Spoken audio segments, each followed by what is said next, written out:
He took me to some sort of lab. They had these tables with black bags on top of them, yeah. So he explained to me, medicine, it's all about the body and all that. So he opened up one of those black bags. I saw the insides of a body. My eyes came together and I collapsed.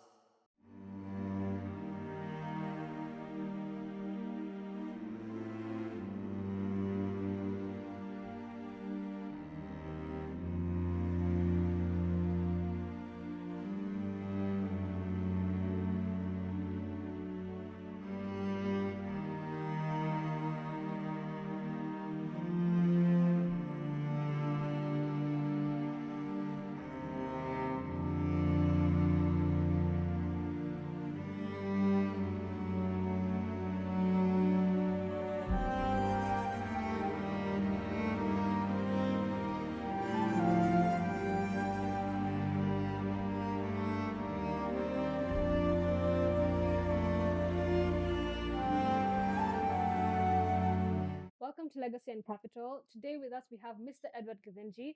He's an architect and he works for Brick House. Maybe Edward, you can tell us something about yourself today. Um, yeah, Edward Githinji, Mburu. Um, I'm an architect by profession. I've been practicing now for the last 17 years. Okay. Oh wow. Wow. Yeah, Okay. I know. You look You can very tell. young, I must say. You look very Yeah, young. yeah, don't flash me. But yeah, I graduated in 2009. Then I decided to look for employment, but I only worked for someone for 6 months. Then I quit and decided to go it alone. Okay. Yeah, so um, I've been at it now, yeah, for those 17 years. Wow. And I teamed up with someone in 2013. My partner, Ham Okay. Wesonga. We were classmates from Okay. 2002. Mm. So yeah, he joined me in 2013. That's when we formed Brick House. And yeah, we've been at it since then. Okay. All Yeah, right. I yeah. mean, architecture is considered to be quite design focused. So how did you transition from architecture to making it into a business? Oh, that's interesting. Um, tell you an interesting story. When I joined architecture in '02, that wasn't my first choice. Okay. Wow. Yeah, I actually wanted to do medicine. I'd qualified for it. Mm. It was my first choice, and because we were meant to fill in three choices, Yeah, what you'd like. yeah, of course, medicine was number one. The other two, I just filled in architecture. I don't even remember the third one. So uh, when we got called up, when we were told, we just revised one last time before it's finalized, Yeah. the selection. My dad learned that I wanted to do medicine, and he knew I was qualified. He was so disappointed because he's an engineer. Yeah, so he told me, "Are you sure about this thing?" I was like, "Yeah, it's been my passion since I was a kid. Like, let's go to UN. Yeah. Let's meet someone who can tell you a little bit about medicine." So we went. I remember the the guy was called Professor Gitu, and a friend of my old man's. I'm Yeah, so impressed you can even remember that name, eh? yeah, yeah. No, I'll never forget because when we got there, um, Prof had already been given the brief by my dad on Ah, exactly what to you do. walked into a fixed situation of some Yeah, sort. Oh my yeah. gosh. So we got in. Then Gitu told me a little bit about, you know, medical profession and all that. My old man left us to be.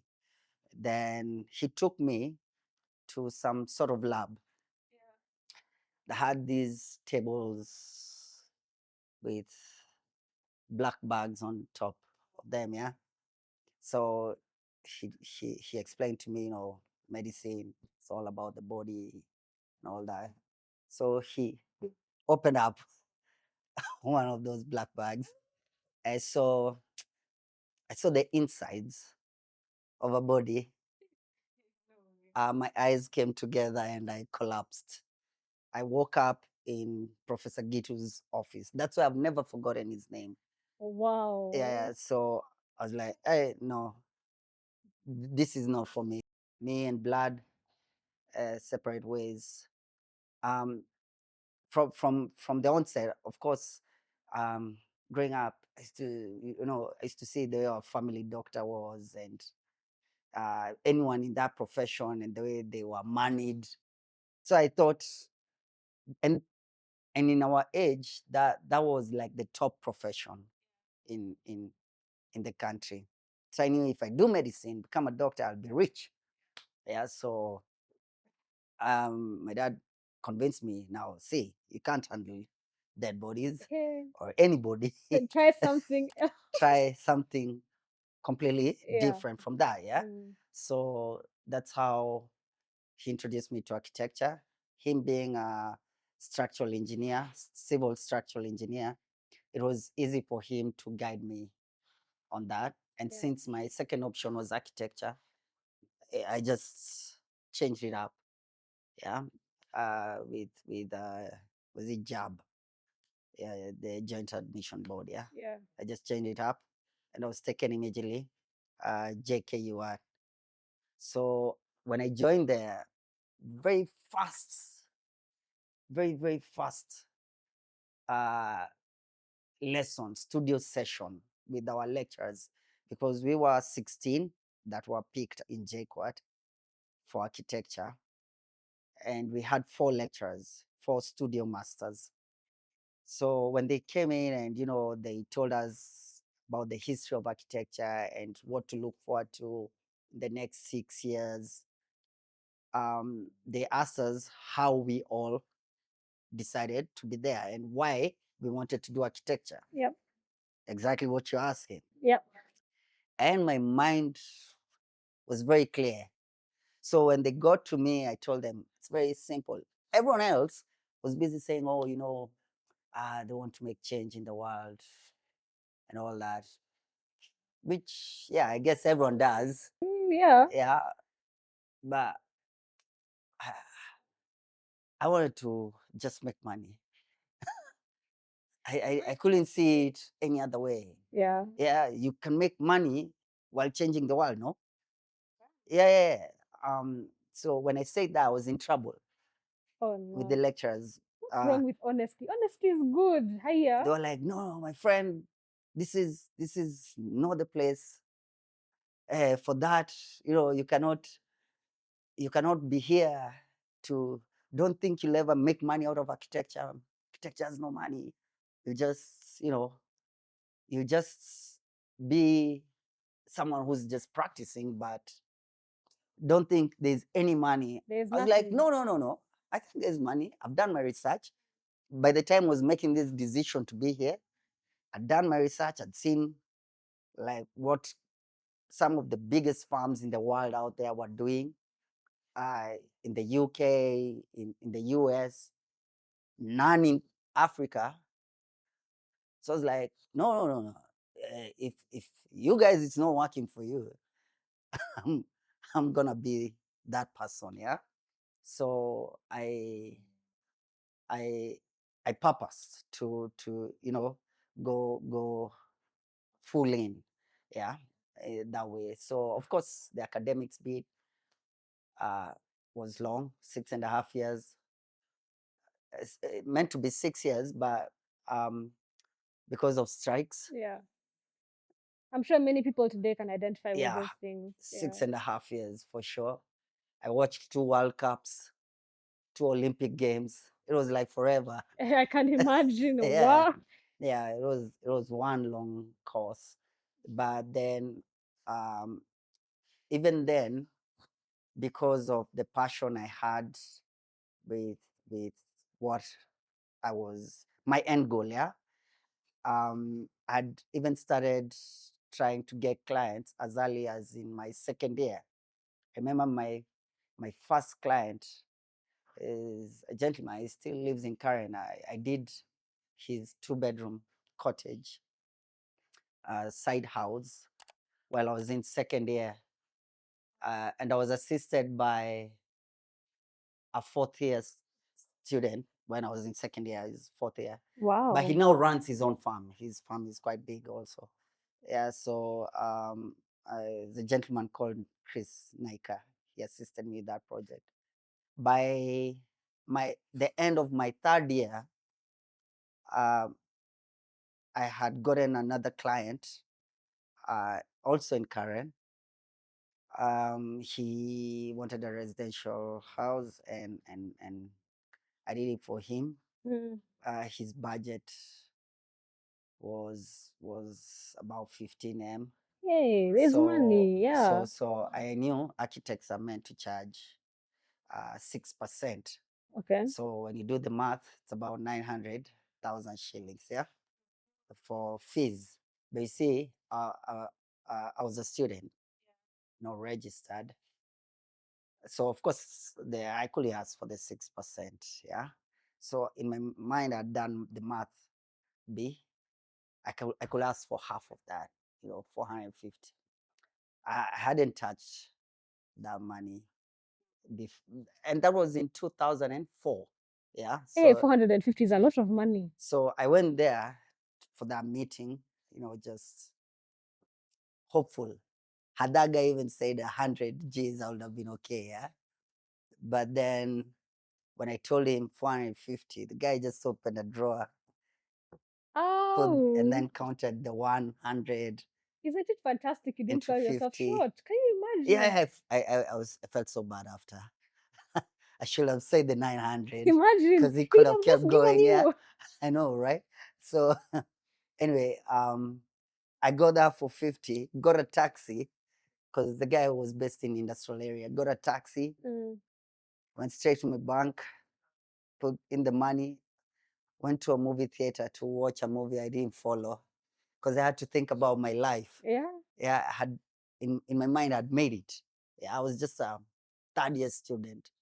So after the movie, I remember next thing I did, I went and paid my fees for fourth, fifth, and sixth year. How? Because I was a regular student. Fees was only 22,000 shillings Mm. a semester. Wow. So the 6 semesters was only 132,000. So I paid that one off. Yeah. Then I knew I had enough pocket money. My old man, of course, learned about the payment, but he was so proud of me. He was like, you know what? You do whatever you want with that money. I'll still be giving you the pocket money now that you took the initiative to pay Yeah. fees. I bawled. I used to eat at the staff calf. Wow. Eh, money is Uh, pouring from the sky. a lot of dates. Yeah. Yeah, a lot of dates. Yeah, I had a good life. Yeah. And of course, money gives you that. So I wanted more of that. Yeah. Yeah. So remember in my fourth year, there's a project did in Mombasa. We're trying to get payment out of over 4M. Like I became driven and never looked back. So it explains why after finishing uni, Yeah. when I was employed, some office in Parklands, I worked for 6 months for this guy. I realized it's not for me. Like this guy will just bring projects, tell you what to do. Then he gets paid, and I go home with my meager salary. And I was making more than what he was paying me Yeah. from my own side gigs. So I was like, no, forget it. So I quit and never looked back. Yeah, Yeah. yeah, And yeah. that's really good because I mean, now you're the visionary who started Brick House. And I mean, everyone wants to know, how do I build my architecture, design, small side things into this big business? So what we want to know is actually, how did you start Brick House? What was the story? I think you talked about you and your partner coming together to start this business. Yeah. What was the background? Well, so um, different personalities in a group of 16 students. Yeah. So I was always the loudest in my class. Also the smallest. I think has a thing. Yeah. Yeah. Small guys. Always, And always, then yes. the big guys are gentle giants. Yeah, Yeah. they're always just quiet. Yeah. So my my partner was always this guy, so focused, with schoolwork. He's always the top in design. Like, we'll be given a task and he'll be producing so much work, some even unnecessary. Like, that's not Ah, what the lecturers those ask guys, we for. call them choppies. Yeah, Yes. no, yeah, He exactly. was a There's a proper proper choppy. choppy. Uh-huh. But me, I used to do whatever was required. I wasn't a, I wasn't actually that bad, but you see, that's the academic side. I, I had the projects Yeah, and on the business side that I planning. was doing. Yeah. So of course he saw that in me, and how I was also out there, a people person, always networking and doing a lot of, bringing in the business and all that. So that's why even like the project I've mentioned, the 451, yeah, Yeah, the residential in Karen. Um, he's the one who helped me with producing yeah, a lot of the drawings. Yeah. So yeah. my work was to, deal with the client, supervise and all that. Yeah. So we kind of had that synergy from ways back. Yeah. Mm, By say, uh, I was unemployable, obviously, because I had my own clients and I was always out there looking for work. Because he was good at producing, mm. he was like the best employee in one of the top farms in Kenya. Yeah? Ah, In fact, he worked in that one farm in '09 and 2010. Then he was poached by another top farm wow. because of the work they'd seen him do in those 2 years. Then the original farm poached him back. So his salary So kept he's going. making He's money, he's making money, growing. yeah. Yeah, But I'm out here hustling. Uh, Hustling how I'll get jobs, like really good jobs, very well paying. I go meet him after work. I was always waiting for him at the parking lot so that we can discuss the projects I have and how he can help me out with mm, them. So we'll do them together.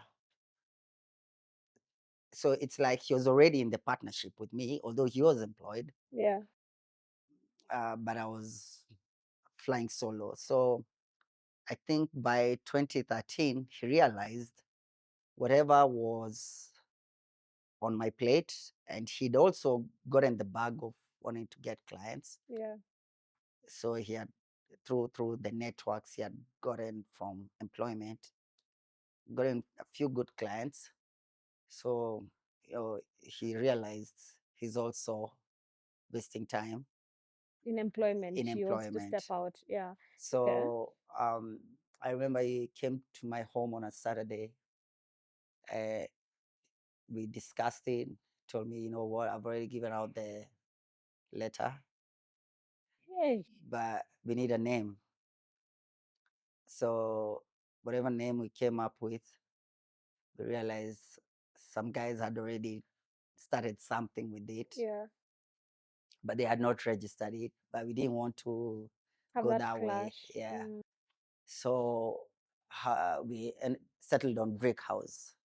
That's a story in itself, because in in in fourth year he was taken to Germany by the university, uh, for being a top student, of course. obviously. Yes. Chopi lazima ende. exactly. Yeah.